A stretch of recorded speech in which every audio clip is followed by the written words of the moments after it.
Hi everyone. तो भाई general knowledge की पीवाईक्यू सीरीज जो है हमने स्टार्ट की थी कल से। तो कल हमने कुछ क्वेश्चंस भाई कौन से किए थे, माइक्रो इकोनॉमिक्स से जो है कंप्लीट किए थे। यानी माइक्रो से जो है हमने क्वेश्चंस उठाए थे, पीवाईक्यूज थे सारे के सारे। और आज भी जो है क्वेश्चंस जो उठाए जाएंगे वो सारे के सारे पीवाईक्यूज ही हैं। यानी आपको कोई इधर उधर से जो है प्रैक्टिस एमसीक्यूज नहीं है, वो हम पहले भी कर चुके हैं। बट अब जो सीरीज ये स्टार्ट की जा रही है, किसी को ना पता हो तो ये पीवाईक्यू सीरीज ही है भाई, ठीक है। तो इसमें भी जो यानी माइक्रो वाले से कल हमने जो है कुछ क्वेश्चंस लगाए थे पीवाईक्यूज, जो हरियाणा पुलिस कांस्टेबल और जो है अदर एग्जाम्स में जो है पूछे गए थे वो क्वेश्चंस। और आज जो है कुछ माइक्रो के थोड़े बहुत रहते हैं वो करेंगे, प्लस में कुछ मैक्रो के क्वेश्चंस क्या है, कुछ मैक्रो के पीवाईक्यूज जो है वो हम स्टार्ट कर रहे हैं। देखो भाई इन क्लासेस का आपको क्या फायदा है, देखो एक तो आपको क्या है, पीवाईक्यूज के लिए आपको इधर उधर नहीं भटकना पड़ेगा, सब्जेक्ट वाइज टॉपिक वाइज, ठीक है। दूसरा मेन बेनिफिट क्या है कि आपको ना क्या है, हर एक क्वेश्चन से आपको विद एक्सप्लेनेशन चीजें मिलेंगी। यानी हर एक पॉइंट जो है ना मैं आपको उसका मीनिंग बताऊंगी, जो इकोनॉमिक्स रिलेटेड हुआ या जो भी हम सब्जेक्ट के करते जाएंगे अब जनरल नॉलेज में। तो आपको हर एक पॉइंट की क्या है, आपको एक्सप्लेनेशन जो है मिलेगी। तो सबसे जो है इंपॉर्टेंट जो है एक बोनस पॉइंट आप ये भी लगा सकते हो कि विद एक्सप्लेनेशन जो चीजें आपको मिलेंगी, इससे क्या होगा, आपको ये हेल्प होगी, पूरा का पूरा कंसेप्ट भी आपका क्लियर हो जाएगा, कुछ एक्स्ट्रा करने की जरूरत भी आपको नहीं होगी। तो इससे पहले वाली जो क्लास मैंने डाली थी भाई, वो मैंने इसलिए डाली थी कि उसमें क्या था, जो एक नेशनल इनकम वाला टॉपिक जो है मैंने करवाया था, नेशनल इनकम वाला ये टॉपिक मैंने कंप्लीट करवाया था। इसमें यानी जो क्वेश्चंस मैक्रो में आते हैं वो मैंने इसमें चीज बताई थी। और भाई कमेंट सेक्शन में इन जो क्वेश्चंस मैंने आपसे ये पूछ रखे हैं, इनका जवाब जो है आपको कमेंट सेक्शन में देना है, क्योंकि ये क्लासेस दोनों मैंने आज ही डाली है, ठीक है। तो इनका जवाब आपको कमेंट सेक्शन में देना है भी। अब जो करने जा रहे हैं पीवाईक्यूज, कल 57 तक पीवाईक्यूज हमने कंप्लीट किए थे। आज जो है भाई 58 से नेक्स्ट करेंगे, और सेकंड टाइप मैक्रो इकोनॉमिक्स वाला वो हम कंप्लीट करेंगे। सारे के सारे पीवाईक्यूज है। देखो भाई सबसे पहले क्या है, मार्जिनल यूटिलिटी क्या है, टोटल यूटिलिटी क्या है, एंड एवरेज यूटिलिटी क्या है। टीसीएमसी वगैरह कल हम कंप्लीट कर चुके थे। Total cost, average cost and marginal cost, उनके बीच में क्या रिलेशन है वो हम कंप्लीट कर चुके थे, कल कर चुके थे कंप्लीट। और अब जो कंप्लीट करने वाले हैं वो क्या है, देखो भी total utility due to consumption of one additional unit. One additional unit की जब बात आती है ना, चाहे वो टीयू हो, चाहे वो टीसी हो, चाहे वो क्या हो, टीपी हो, टोटल प्रोडक्ट भी एक प्रोडक्शन वाला, फैक्टर ऑफ प्रोडक्शन वाला चैप्टर भी आएगा। तो जब ये आप ये बात आ जाए टीयू टीसी टीपी ये है। बट अगर आपसे जो है एडिशनल यूनिट की बात आ जाए, एडिशनल यूनिट में चाहे वो क्या हो भाई, एमसी हो, एमपी हो या एमयू हो, marginal utility, marginal product and marginal cost, ये है इनकी फुल फॉर्म। तो one additional unit of a commodity जब कंजप्शन किया जाता है वो कहलाता है भाई मार्जिनल यूटिलिटी, वो कहलाएगा। तो ऑप्शन नंबर क्या है इसका, 4 क्या हो जाएगा भाई, करेक्ट हो जाएगा। और इसका फॉर्मूला अगर आपको फाइंड आउट कैसे करते हैं भाई, फाइंड आउट इसको जो है एक्स्ट्रा, इसको हम बोल सकते हैं extra satisfaction obtain from consuming one more unit. जितनी आप एडिशनल यूनिट कंज्यूम करते जाओगे तो आप एक्स्ट्रा सेटिस्फेक्शन आपको ऑब्टेन होता जाएगा। तो ये है भाई मार्जिनल यूटिलिटी, ये है इसका additional unit satisfaction obtain from consuming one more unit of a commodity. ये नेक्स्ट क्वेश्चन भाई, ये पूछा गया है हरियाणा कांस्टेबल एग्जाम में 2021 में। अब इसमें देखो व्हेन प्राइस, वही कल ही करवाया था, ये मार्जिनल रिवेन्यू वाला टॉपिक इसमें जो ऐड हो गया इसमें। तो इसमें देखो प्राइस इलास्टिसिटी ऑफ डिमांड जो है इज मोर देन वन, यानी ईडी इलास्टिसिटी ऑफ डिमांड क्या है, मोर देन वन। यानी ये क्या है डिमांड भाई, और वन जो है क्या है, इसको हम प्राइस मान लेते हैं, ये चीज है। तो इसमें पूछ रखा है जब ये इलास्टिसिटी ऑफ डिमांड ग्रेटर है, वन से ज्यादा होती है, तो मार्जिनल रिवेन्यू क्या होगा, जो मार्जिनल रिवेन्यू है वो क्या होगा, उसकी वैल्यू क्या होगी, पॉजिटिव होगी, नेगेटिव होगी, डिक्रीजिंग या कांस्टेंट, क्या वैल्यू होगी। देखो जब ये बात हो रही हो ना, याद रखना आपको, व्हेन डिमांड इज इलास्टिक यानी ग्रेटर देन वन हो, तो आपकी जो मार्जिनल रिवेन्यू है वो रिमेन क्या रहता है भाई, पॉजिटिव ही रहेगा। क्या रहेगा भाई, पॉजिटिव रहेगा। और जब आपसे क्वेश्चंस में पूछा जाए नेगेटिव स्लॉप की बात आ जाए, नेगेटिव स्लॉप कब होगा, ये नेगेटिव स्लॉप कब होगा, जब डाउनवर्ड डायरेक्शन, ये डाउनवर्ड डायरेक्शन में हो, ठीक है। जिसमें ये चीज है डिक्रीजिंग वैल्यू कब होगा, जब जो है वैल्यू कीप्स रिड्यूसिंग, वैल्यू आपकी रिड्यूस होती जाएंगी, एंड एमआर में decrease but still remain positive ही रहेगा वो, तो तब होगा। कांस्टेंट वैल्यू क्या है, fixed value, MR is not constant, MR कभी भी कांस्टेंट नहीं होती, ऑप्शन रॉन्ग है। क्या है, ऑप्शन रॉन्ग है। और ऊपर वाले भी जो है क्या है, वो रॉन्ग ही है, तो पॉजिटिव वैल्यू इसका हो जाएगा।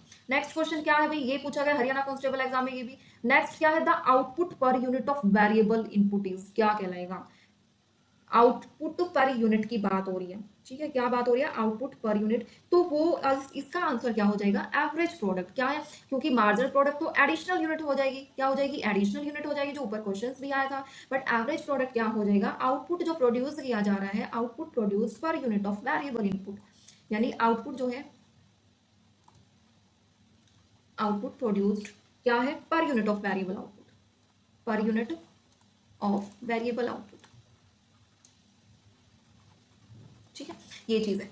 तो इसका अगर फॉर्मूला आपको एवरेज प्रोडक्ट निकालना हो तो total product divided by variable input. Next question, ये भी हरियाणा पुलिस कांस्टेबल में पूछा गया अभी।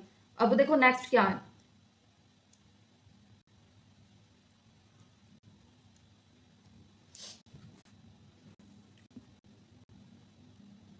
नेक्स्ट क्वेश्चन देखिए, ड्रग्स के price in India regulated to ensure continue availability and affordability of essential life saving drugs with improved access to consumer wide, यानी भारत में आवश्यक जीवन रक्षक दवाओं की उपलब्धता और किफायती कीमत सुनिश्चित करने के लिए दवाओं की कीमत को कौन नियंत्रित करता है भाई, कौन करता है इन चीजों को नियंत्रित, कौन इंप्रूव करता है इसको, तो ये चीज जो रेगुलेट कौन करता है वो आपको बताना है। तो कौन करता है रेगुलेट, इसको रेगुलेट करता है नेशनल फार्मास्यूटिकल प्राइसिंग अथॉरिटी जो है वो इसको करती है। ऑप्शन नंबर सी हो जाएगा 3।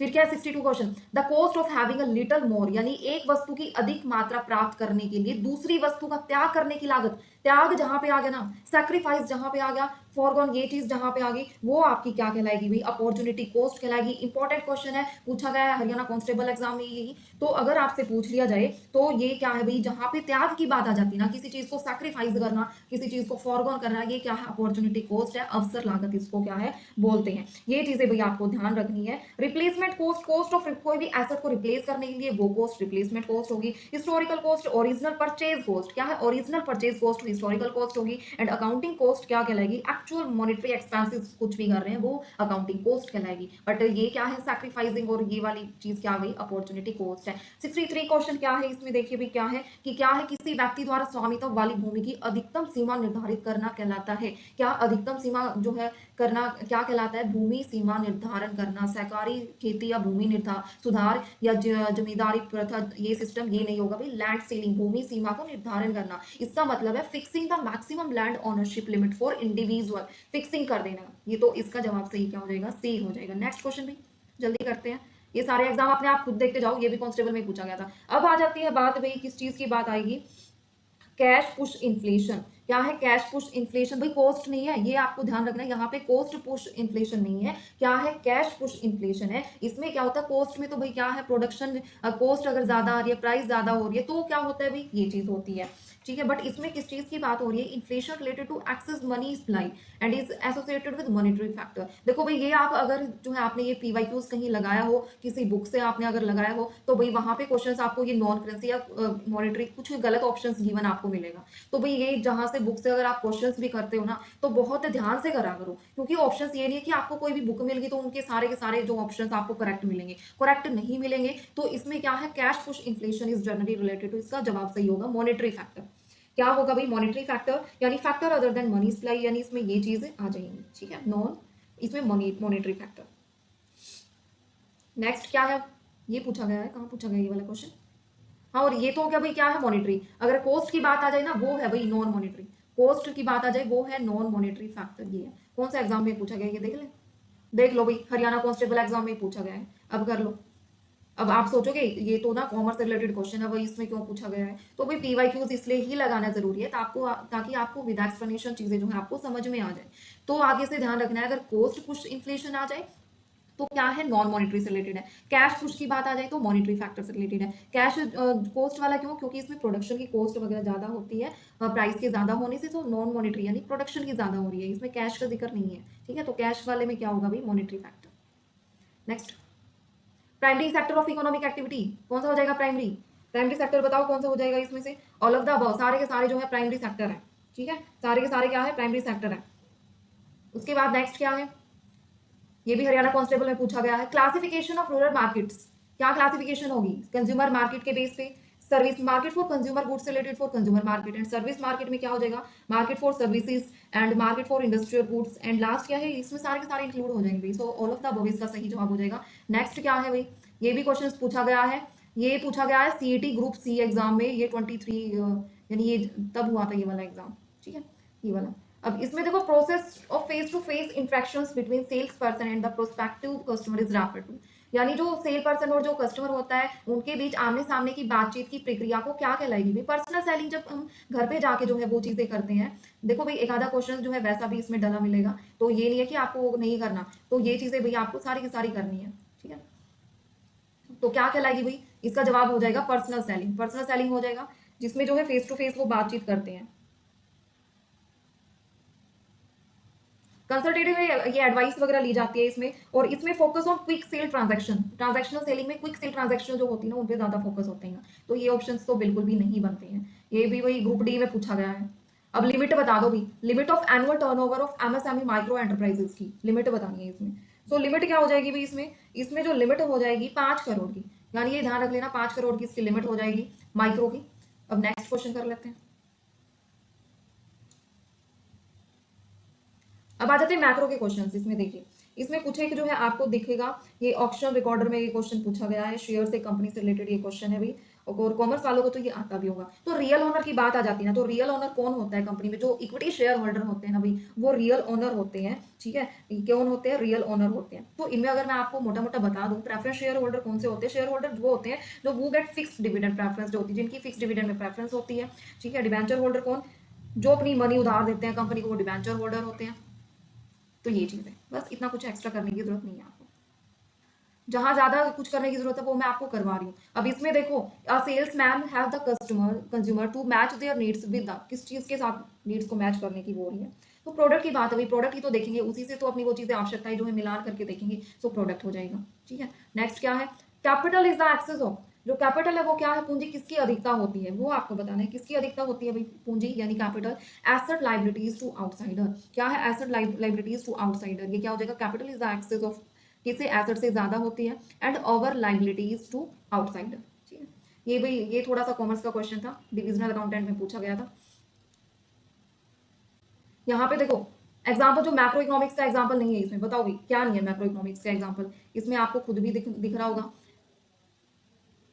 देखो बजट भी मैक्रो से रिलेटेड है, मॉनेटरी पॉलिसी भी मैक्रो से रिलेटेड है, एंड इसमें बैलेंस ऑफ पेमेंट सारी जो पूरा वॉल इकोनॉमी से रिलेटेड है, तो इसमें कोई भी ऐसा नहीं है जो माइक्रो का एग्जांपल ना हो, तो इसका नन ऑफ द अबव इसका सही जवाब हो जाएगा। तो इसका ग्रुप डी एग्जाम में पूछा गया, देख लो आप।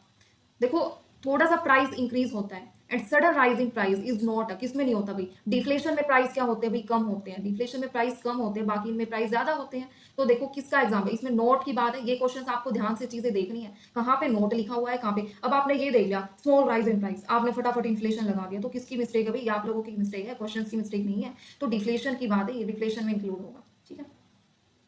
अब देखो इसमें market price of a goods P multiply the price multiply by the firm output we get, क्या मिलेगा आपको, देखो प्राइस और क्वांटिटी की मल्टीप्लाई कर देते हैं ना, तो हमेशा आपको टोटल रिवेन्यू मिलेगा, मार्जिनल तो एडिशनल यूनिट में होगा, ये पर यूनिट होगा, तो क्या है भाई टोटल रिवेन्यू। बस नेक्स्ट आ जाओ, कॉन्स्टेबल में पूछा गया था। अब फैक्टर्स, 3 फैक्टर्स जो प्रोडक्शन के कौन से होते हैं, लैंड लेबर कैपिटल होते हैं, वाटर वगैरह थोड़ी होंगी, अलग से ही दिख रहा है, तो क्या है ये तीनों फैक्टर्स होते हैं। ये देखो यहाँ पे exchange rate is determined by the market forces of demand and supply is called, क्या कहलाएगा, फ्लेक्सिबल, क्या है, यानी एक्सचेंज रेट जो डिटरमाइन मार्केट फोर्सेज, क्योंकि मार्केट फोर्सेज में भी क्या होता है, प्राइस जो है ना क्या होते हैं, चेंज होते रहते हैं, प्राइस चेंज होते रहते हैं, सो डिमांड सप्लाई में चेंजेस आते रहते हैं, तो फिक्स तो हम बोल नहीं सकते, तो क्या बोलेंगे, फॉरेन एक्सचेंज भी नहीं बोल सकते, सो फ्लेक्सिबल एक्सचेंज रेट होता है ये। नेक्स्ट, ये भी कांस्टेबल एग्जाम में पूछे गए हैं ये वाले question. Inflation reduce the, inflation किस चीज को रिड्यूस करता है भाई, अगर प्राइस ज्यादा हो जाते हैं तो परचेजिंग पावर, खरीदने की क्षमता को कम कर देता है ये, ठीक है, परचेजिंग पावर ऑफ मनी, ठीक है। क्या ऑप्शन हो जाएगा, purchasing power of money, goods and services property तो आएगा नहीं, बहुत बार मैंने ये रूरल मार्केटिंग में भी करवाया था।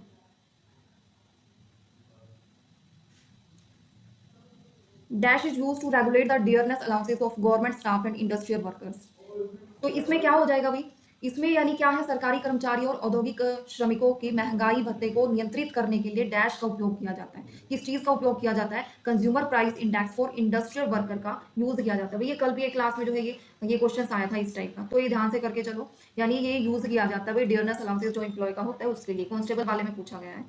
नेक्स्ट, ये वाला देखो, इसमें जो है क्या बोला गया, ये सामाजिक दृष्टिकोण से परिभाषित किया जाता है जिसमें किसी व्यक्ति के जीवन स्तर की तुलना आसपास रहने वाले लोगों के आर्थिक स्तर से की जाती है, तो वो है रिलेटिव, किसी से रिलेट करना, absolute asset and case poverty नहीं होगा।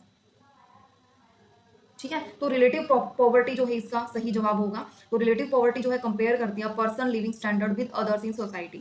अब इसमें क्या है, price of one currency in terms of another currency क्या कहलाएगी, क्या कहलाएगी भाई, यानी एक मुद्रा की कीमत दूसरी मुद्रा के संदर्भ में क्या कहलाती है, वो कहलाती है exchange, foreign exchange rate, price of one currency in terms of another currency. तो ये चीजें भाई कांस्टेबल वाले एग्जाम में पूछा गया है ये वाला भी। अब इसमें देखो क्या है, गवर्नमेंट इंपोज कर दिया upper limit on price of a goods and services. तो अपर लिमिट की बात हो जाती है ना, तो क्या है, प्राइस सीलिंग है, ठीक है, मूल्य उच्च सीमा। और न्यूनतम फ्लोर वाली नीचे फर्श पे नीचे ये वाली चीज देखो ये ऐसे होती है, ये प्राइस सीलिंग, ये प्राइस फ्लोर, ठीक है। तो ये चीज है, अगर नीचे वाली लिमिट की बात होती तो प्राइस फ्लोर ये। फिर क्या है, इसमें देखो journal theory of employment interest and money, ये भाई किसके द्वारा जो है बोली गई है, ये वाली बात जो जॉन के द्वारा जो है ये वाली चीज बोली गई है। तो आप ध्यान रख लो, कॉन्स्टेबल के ही चल रहे हैं अभी तो ये। इसमें देखो इक्वेशन अभी X Y equal to C gives क्या देती है, रेक्टेंगुलर हाइपरबोला। रेक्टेंगुलर हाइपरबोला आपको आता है ना बनाना, जिसमें जितना प्राइस में चेंज होगा उतना ही डिमांड में चेंज होगा, ठीक है। तो क्या है, जितना प्राइस में चेंज होगा उतना ही डिमांड में चेंज होगा। एक सेकंड, तो ये देखिए ये क्या है, ये तो वैसे तो ये वो चीज है डिमांड और प्राइस की है। अगर ये कॉस्ट की बात कहलाई जिसमें ये स्पेशली बोला जाता है कि रेक्टेंगुलर हाइपरबोला है, कैसे होगा ये रेक्टेंगुलर हाइपरबोला, मार्कर थोड़ा ऊपर नीचे हो रहा है, ये क्या, एएफसी मैंने कल भी समझाया था, रेक्टेंगुलर हाइपरबोला। इस इक्वेशंस की बात हो रही है तो रेक्टेंगुलर हाइपरबोला में होता है equation X Y equal to C की। अब ये बात है, स्वतंत्र के बाद जो है भारत ने ऐसी आर्थिक व्यवस्था अपनाई जिसमें किनकी सर्वोत्तम विशेषताओं का संयोजन था, किसका था भाई, सोशलिज्म एंड कैपिटलिज्म दोनों का। क्या है, सोशलिज्म एंड कैपिटलिज्म दोनों का था, ठीक है। नेक्स्ट क्वेश्चन, ये देखो यहाँ पे the subject matter of economics has been study the following broad branches, कौन कौन सी की ब्रांचेस जो है मैक्रो और माइक्रो भी, क्योंकि पॉजिटिव एंड नॉर्मेटिव कल बता दिया था मैंने क्या होता है, रियल और फैक्ट बेस्ड होते हैं ये चीजें, और इनमें भी डिडक्टिव और इंडक्टिव इकोनॉमिक्स में भी यही होता है, static and dynamic, fixed and क्या है फ्लेक्सिबल इकोनॉमिक्स वो चीज है। तो ये मैक्रो और माइक्रो में यही ब्रॉड ब्रांचेस होती है। टर्सरी सेक्टर में जितनी भी सर्विसेज होती है भाई वो सारी इसमें आ जाती है। टर्सरी सेक्टर में अगर ना पता हो तो सर्विसेज में देखो सारी की सारी आ गई, ट्रांसपोर्ट में भी सर्विस प्रोवाइड की जा रही है, बैंकिंग में भी जो है सर्विस प्रोवाइड की जा रही है, एजुकेशन में भी सर्विस प्रोवाइड की जा रही है। तो ऑल ऑफ द अबव क्या हो जाएगा, सही जवाब हो जाएगा। तो ये चीज है। नेक्स्ट क्वेश्चन हो गए भाई, लास्ट पेज है ये, जल्दी कर लेते हैं। ये देखो इसमें क्या है भाई, ratio of total interest payment made towards the debt to the revenue receipt of the government की बात है। तो इसमें interest payment to revenue receipt आएगा भाई, क्योंकि इसमें जो है फॉर्मूला क्या हो जाएगा, रिवेन्यू रिसिप्ट जो है payment upon revenue receipt multiply 100 हो जाएगा इसका, ठीक है। तो ये चीज है।